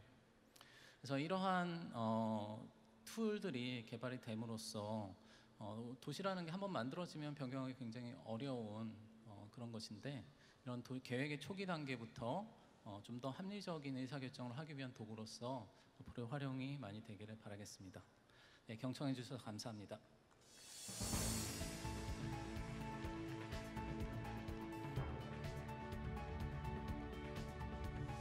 네, 교수님 발표 감사합니다. 교수님께서 발표해 주셨던 것처럼 탄소 배출 모델을 통해서 우리의 삶의 터전인 도시가 탄소 중립의 한 걸음 더욱더 다가가는 계기가 됐으면 좋겠습니다.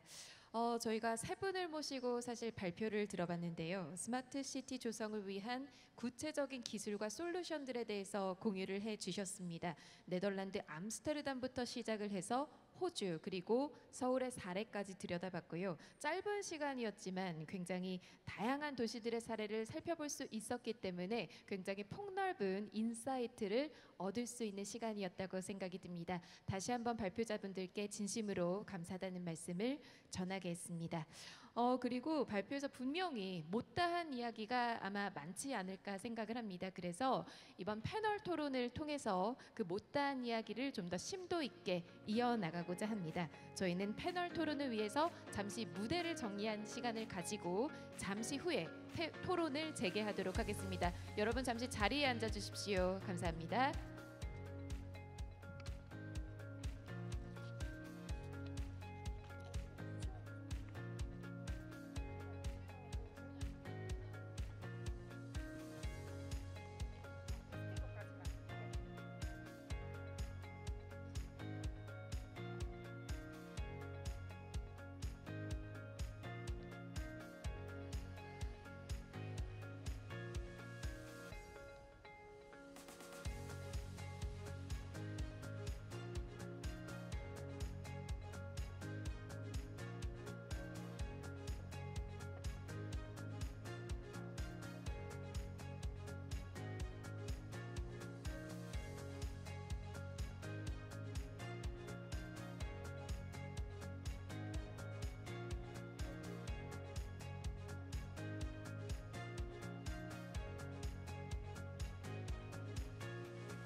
네, 저희 패널 토론에 참석해 주시는 발표자분들 그리고 패널분들, 좌장분들 지금 무대로 모시겠습니다. 무대로 나오셔서 자리에 착석을 부탁을 드리겠고요. 또 동시 통역 서비스가 제공이 되오니 수신기를 착용해 주시고 한국어는 3번, 영어는 4번에 맞춰서 사용해 주시면 되겠습니다. 무대로 모시겠습니다.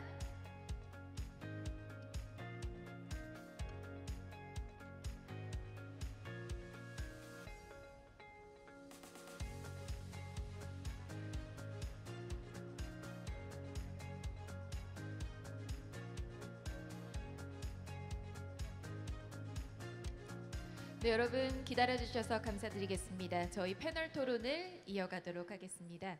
앞서 주제 발표에 대한 내용을 바탕으로 더 구체적인 실천 방안과 사례 등에 대해서 함께 살펴보고 논의해보는 시간으로 마련을 했고요.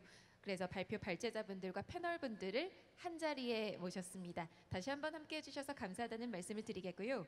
발제자분들이 공유해주신 말씀이 과연 어떤 방향으로 실현될지 굉장히 궁금해지는데요. 이번 패널 토론은 사단법인 대한국토 도시계획학회 부회장이신 김갑성 좌장님께서 진행해 주시겠습니다. 저는 좌장님께 마이크를 넘기겠습니다. 여러분 뜨거운 박수로 환영해 주십시오. 네, 안녕하십니까. 대한국토도시계획학회 대부회장을 맡고 있는 연세대학교 김갑성입니다. 오늘 이렇게 제6회 월드 스마트 시티 엑스포에 LH가 주최하고 우리 학회가 주관하는 세미나에 자장을 맡게 돼서 무한한 영광으로 생각합니다. 먼저 토론에 참여하신 분들 먼저 소개해드리도록 하겠습니다. 제 오른쪽부터 이희정 서울시립대 교수님이십니다.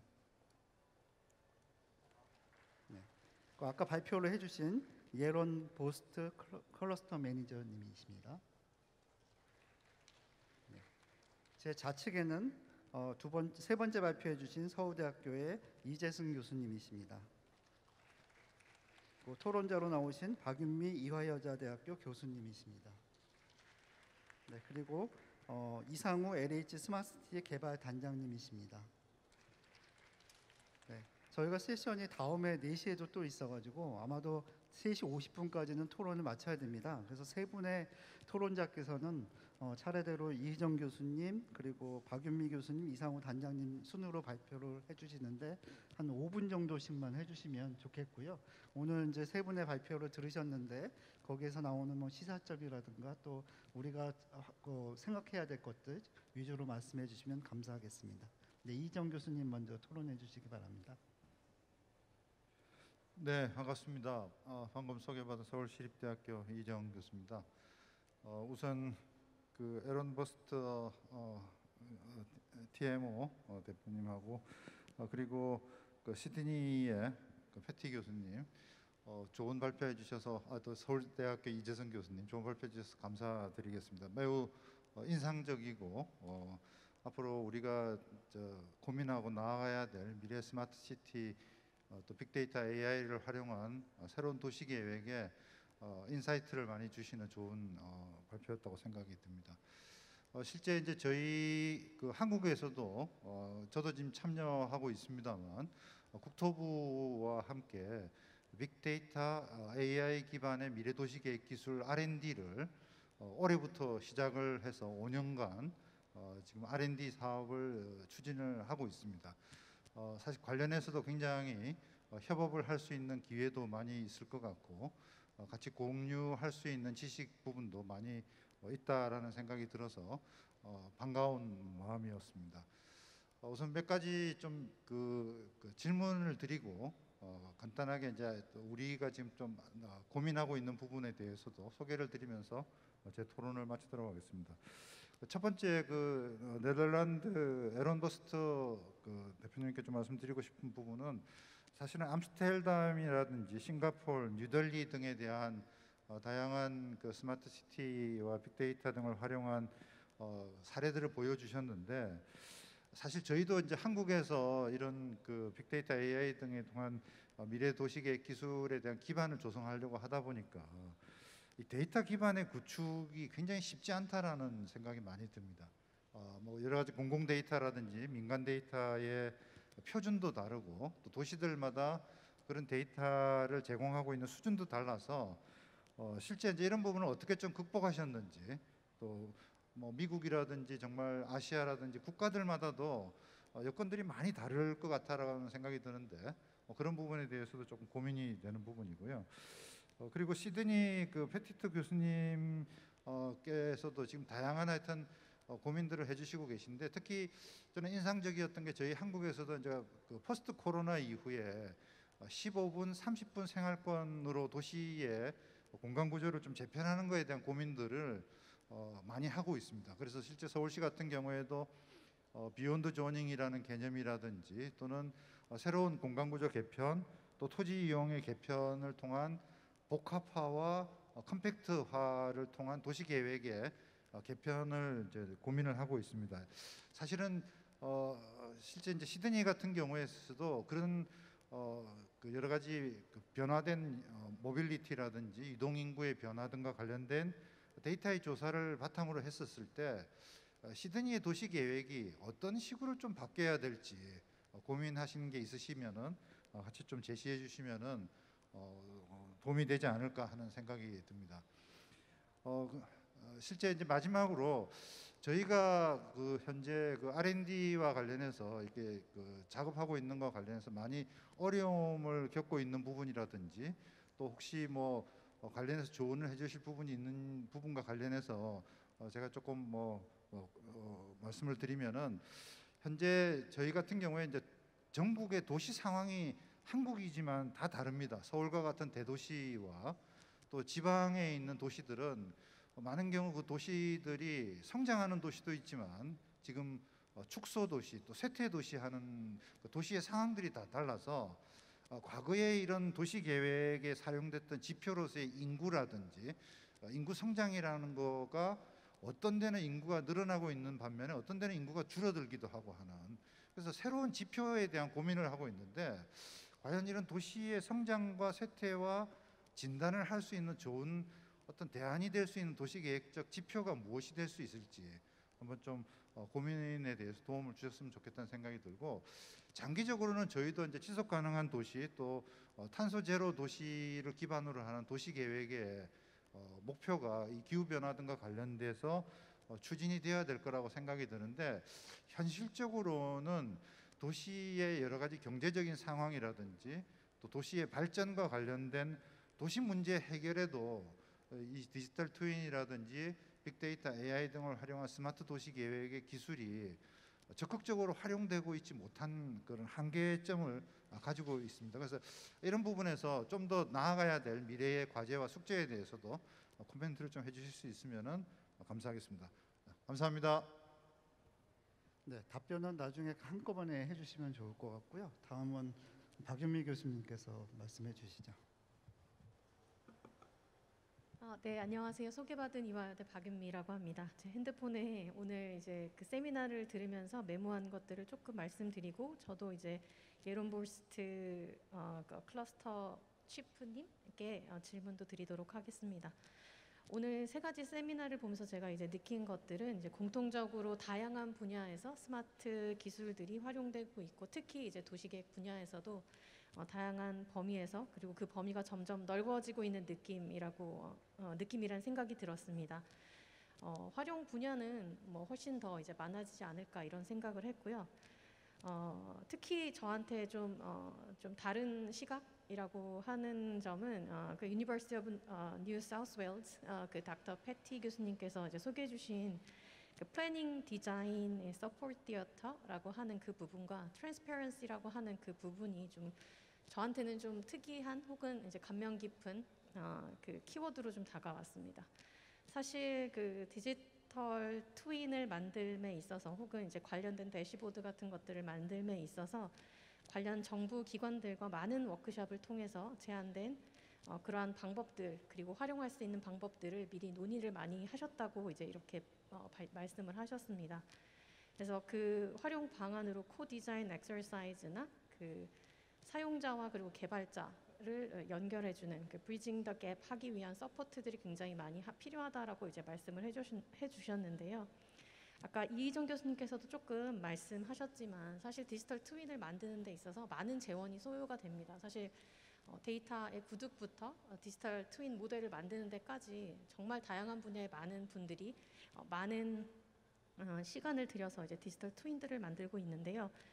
하지만 사실 이게 만들어둔 플랫폼이 모든 사람들이 사실 이용하지 못하게 하기도 하고, 저희처럼 이제 관련 분야에 관심이 많은 사람들을 제외하고 일반 시민들이나 혹은 이 플래닝 분야에 일하고 계시는 분들도 적극적으로 활용이 되어야 하는데, 아직까지는 사실 그 디지털 트윈이 실제 세상의 물리적 형태를 많이 모사하는 형태로 좀 더 발전하고 있지 않나라는 생각을 해봤습니다. 이제 그러한 점에 있어서 시각화의 노력이나 실제 세상을 굉장히 닮은 형태의 디지털 모델을 만드는 것도 중요하긴 하지만, 저희가 갖고 있는 리소스가 한정돼 있다라고 하면 다양한 사람들이 관련 기술을 좀 체험하고 이런 것들이 나아갈 수 있는 방안에 대해서 이제 좀 소개할 수 있는 그런 장도 좀 마련됐으면 좋겠다라는 생각을 했습니다.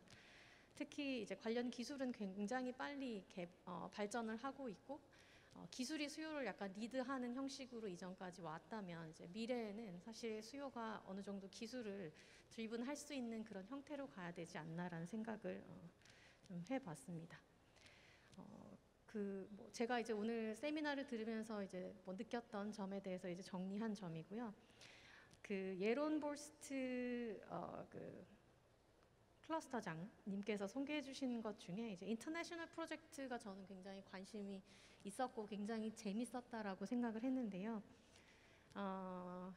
트랜슬레이트를 해도 좋지만 제가 이제 직접적으로 When you're working on an international project, what have been the biggest barrier? For example, data availability or credential issues. So that's what I thought when I heard about your lecture, because you build digital cities everywhere, digital twins everywhere. So it will be very interesting, but at the same time, it will be very hard work. So that was my question for you. Thank you. 감사합니다. 네, 다음은 이상우 단장님 해주시고 질문은 기억해 주시기 바랍니다. 네, 오늘 대한민국과 또 호주와 네덜란드의 어떤 디지털 트윈에 대한 어떤 선지적 사례, 그다음에 어떤 전반적인 그런 내용을 들을 수 있게 돼서 되게 기뻤습니다. 제가 이제 궁금한 사항은 사실 저희도 이제 세종국가시범도시라든지 이런 쪽에 디지털 트윈을 추진하면서 전반적인 이제 문제점에 좀 봉착을 하고 있는데요. 이제 예를 들면은 이정 교수님께서 말씀하셨지만은 전반적인 그런 데이터 기반 조성에 상당한 어떤 비용과 시간과 기간이 드는 부분들, 이게 또 국가별로도 다르고 또 지자체별 또 민간과 공공 이런 부분 전반적인 부분에서 이제 어떤 그 총합적인 데이터에 대한 부분이 이제 좀 어려움이 있었습니다. 그래서 저는 그 크리스토퍼 페세트 교수님께 좀 이제 질문을 좀 드리고 싶은 거는, 사실 저희가 이제 공간 데이터가 필요합니다. 그래서 토지와 이제 건축물 이런 부분들에 대한 전반적인 그런 속성부터 전체적인 어떤 국가적인 차원에서의 어떤 인프라 SOC 차원의 어떤 디지털 트윈 기반을 구축이 된다는 부분들은 어느 정도 시간과 비용이 들면은 이제 가능한 부분인데, 어려운 부분들은 이제 그런 IoT를 통한 어떤 그런 센싱 데이터, 그런 부분들이 어떤 일회성이 아니라 지속적으로 그런 데이터를 이제 계속 그 백업을 해주고 피드백이 되면서 또 그런 부분들에 대한 이제 문제에 대한 진단을 저희가 솔루션을 가져가기 위해서 그런 뭐 머신러닝이나 아까 AI 이런 부분에서 이제 그런 부분들 분석을 해내는 과정에서 가장 크리티컬, 이게 뭐 약간 데이터 투명성도 관련이 될 수도 있을 것 같고요. 그런데 이제 그런 부분에서 페세트 교수님 쪽에서 이제 연구진이 하실 때 어떤 그런 IoT나 이런 부분에서의 어떻게 그런 부분들을 해결하고 계신지에 대해서 좀 설명을 해주셨으면 좋겠고요. 두 번째는 이제 저희가 공통적으로 아마 이제 지금 뭐 TNO라든지 그다음에 CFRC, 그다음에 지금 이재선 교수님도 보시면은 이제 LX하고 학회하고 민간사가 이제 통합돼서, 그러니까 무슨 말이냐면은 수행 주체가 어떤 공공이나 어느 민간이나 어떤 학술, 뭐 엔지니어의 어떤 단일 분야가 아니라 상당히 복합적으로 접근을 해야지만 이제 어느 정도 가시적인 어떤 성과를 낼 수 있는 어떤 그런 부분인 것 같아서, 근데 저희 대한민국뿐만 아니고 뭐 베트남이나 다른 전 세계적으로도 봤을 때 이런 그 디지털 트윈을 어떤 조기에 안정적으로 구축하기 위한 이런 어떤 수행 주체의 어떤 구성 측면에서 그 세 분 그 발표자분께서 좀 혹시나 이렇게 기존의 경험이라든지 아니면 좀 도움이 될 수 있을 그런 조언을 좀 부탁드리겠습니다. 감사합니다. 네, 감사합니다. 짧은 시간에 좋은 질문 주셔서 감사하고요. 그럼 먼저 우리 예론 보스트 교수님께서 그 질문 나온 것들 말씀해 주시면 좋겠는데, 먼저 제일 중요한 게 이제 데이터를 어떻게 콜렉션하고 표준화하느냐 하는 문제하고, 아까 국제 협력 관계 말씀해 주시면 되겠습니다. Yeah, thank you very much for these very good questions. As you have seen, we have some experience, globally actually. And what we see when you, at first glance, we are able to get data to build, you could say, the basic digital twin of a city, where buildings are, how the infrastructure performs, where people live and work. These are data that can be provided from New Delhi to Curacao to Singapore to Amsterdam. But when you go a bit deeper and you want to actually learn how people respond, for instance, to changes in mobility, for instance, mobility as a service, and you want to collect data on individuals, we find that becomes very, very difficult, because you have to do with privacy, and you also have to do with competing businesses that are many times reluctant to share information. So in the Netherlands, based upon our experience, we are trying to set up a data ecosystem that not only provides the ICT infrastructure, but also the governance around the collection of data and the protection of privacy. And when it comes to, I think there were some very good remarks in it I think the million-dollar question is what are the indicators for the future for urban planners? I think that's a very good question, because up to now, with our digital twins, we very much focus on, you could say, the efficiency of the transportation system or the efficiency of the build-up area. But the actual question that is underlying is, does it make people happy and does it contribute to welfare for everybody? And if you look at indicators addressing that topic, that goal, then it becomes, a bit more complex, you could say, because then you have to take a wide variety of aspects into consideration.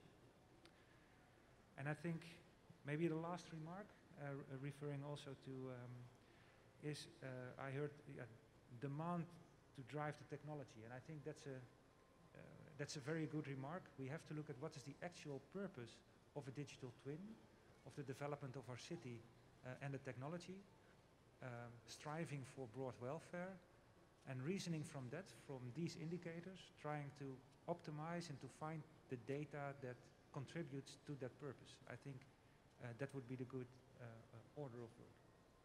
Let's leave it to that. Thank you. Thank you. 네, 그 크리스토퍼 페세트 교수님도 지금 온라인으로 참여하고 계신데요.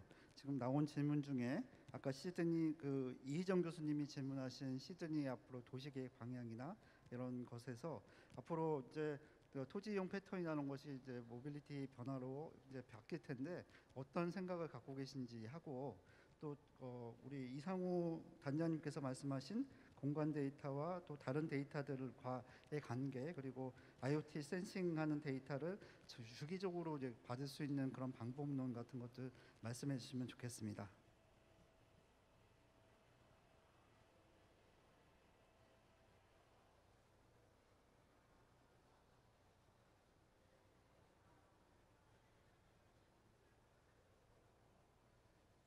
크리스. Hi, look, I'm sorry I didn't quite understand the question. I haven't got a translator on.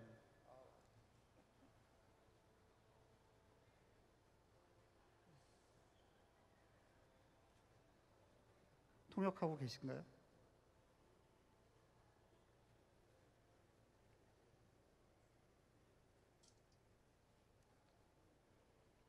If someone could type the question in the chat, I'd be happy to answer.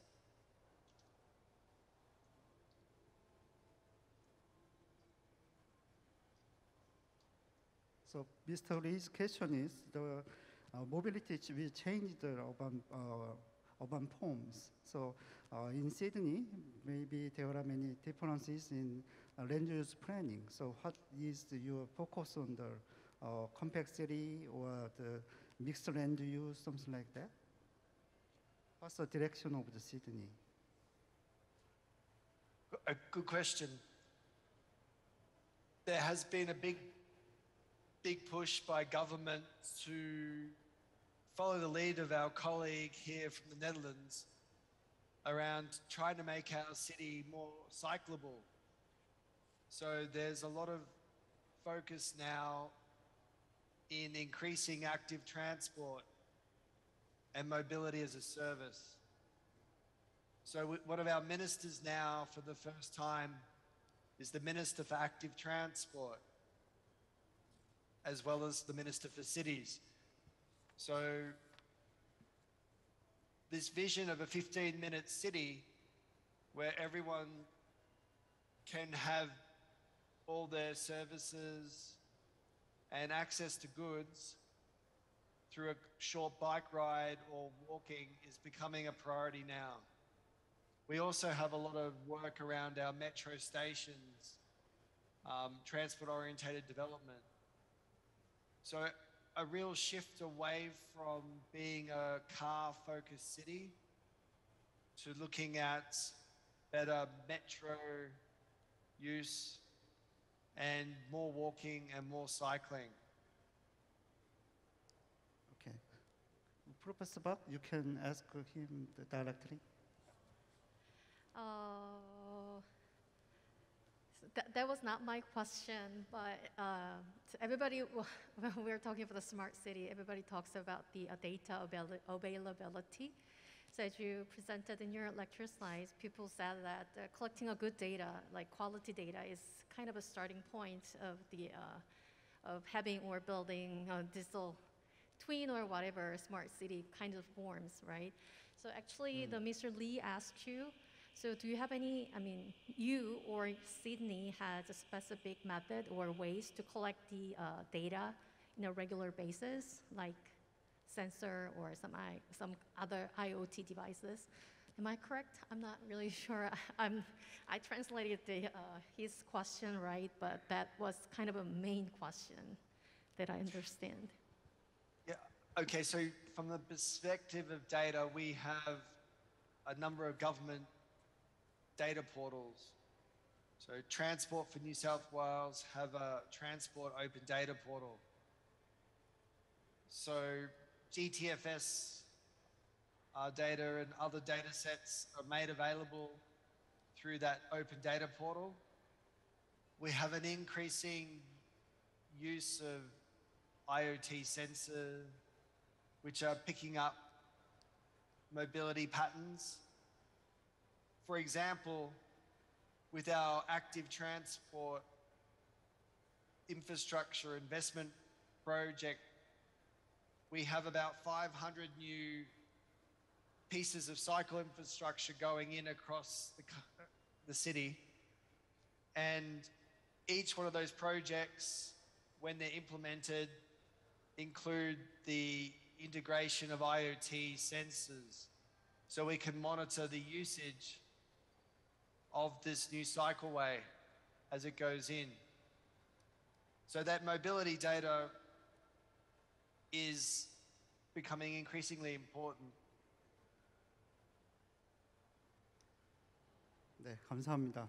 아마 이거의 그 데이터를 모으는 거는 기본적인 공간 데이터라는 거는 이제 우리 공공에 갖고 있는 데이터를 하지만 CCTV라든가 또는 우리 돌아다니는 자동차에서도 그 데이터를 받을 수도 있고요. 자전거라든가 뭐 이렇게 움직이는 것 또는 도시에 이제 고정적인 뭐 요새는 스마트폴이라고 얘기하는데 그런 데서 이제 데이터를 콜렉션하는 것들이 시스템화이즈 되면 아마도 걱정하시는 것들을 좀 해결할 수 있지 않을까 생각됩니다. 저희가 시간이 50분에 다 끝나야 돼서 이제 토론을 마치려고 합니다. 오늘 참석해 주신 발표자와 또 토론자께 감사드리고요. 이 디지털 트윈이라는 게 도시 계획 단계 또 운영 단계 또 우리가 그 관리 단계에서 많은 비용을 줄일 수 있는 획기적인 거라고 생각하는데 아마도 처음에 구축 비용은 조금 더 들 것 같습니다. 하지만 시간이 굉장히 단축이 되고 우리 관리하는데 정확성을 조금 더 많이 한다면 이렇게 머신러닝이나 이런 거 통해서 되는 그 도시계획의 의사결정을 통해서 저희가 합의를 볼 수 있고 또 소통할 수 있다면 굉장히 좋은 툴이 될 거라고 생각을 합니다. 오늘 그 네덜란드 사례와 또 시드니 또 한국의 사례들을 통해서 많은 발전해 가고 있는 이 모습을 봤는데 앞으로도 이제 넥스트 스마트시티에서는 이런 데이터 기반의 도시가 될 거라고 생각을 하고 있는데 많은 이제 학술적인 연구와 또 기업과 또 정부의 많은 협력이 필요하다고 생각됩니다. 그럼 오늘 참석해 주신 모든 분들께 감사를 드리고 오늘 토론회를 마치도록 하겠습니다. 감사합니다. 네, 패널 토론을 이끌어주신 좌장님 그리고 토론자분들 진심으로 감사드리겠고요. 자리로 모시겠습니다. 여러분 다시 한번 큰 박수 부탁드리겠습니다. 네, 이 시간 무엇보다도 풍성하게 채워주신 좌장님 그리고 발표자분들, 패널 토론자분들 다시 한번 감사하다는 말씀을 드리겠습니다. 저희는 이렇게 도시의 디지털 전환 그리고 넥스트 스마트 시티 컨퍼런스 어느새 마칠 시간이 됐는데요. 굉장히 짧은 시간이었지만 여러 도시들의 사례를 좀 살펴봤고요. 그리고 패널 토론을 통해서 구체적인 방향성까지 짚어주셨기 때문에 짧은 시간이었지만 그 어느 때보다도 농밀했던 시간이 아니었나 생각이 듭니다. 그리고 이 시간을 통해서 디지털 전환을 통해서 스마트 시티로 나아가려는 노력들이 세계 이곳저곳에서 일어나고 있는 것을 저희가 좀 봤는데요. 그렇기 때문에 미래, 바로 넥스트 스마트 시티의 미래가 머지 않았다는 생각이 들었습니다. 오늘의 소중한 내용을 바탕으로 저희 한국토지주택공사 그리고 사단법인 대한국도 도시계획학회는 앞으로도 더욱 편리하고 친환경적이며 가장 인간 친화적인 스마트 시티를 구현하는 데 최선을 다할 것을 이 자리를 통해서 약속드리겠습니다.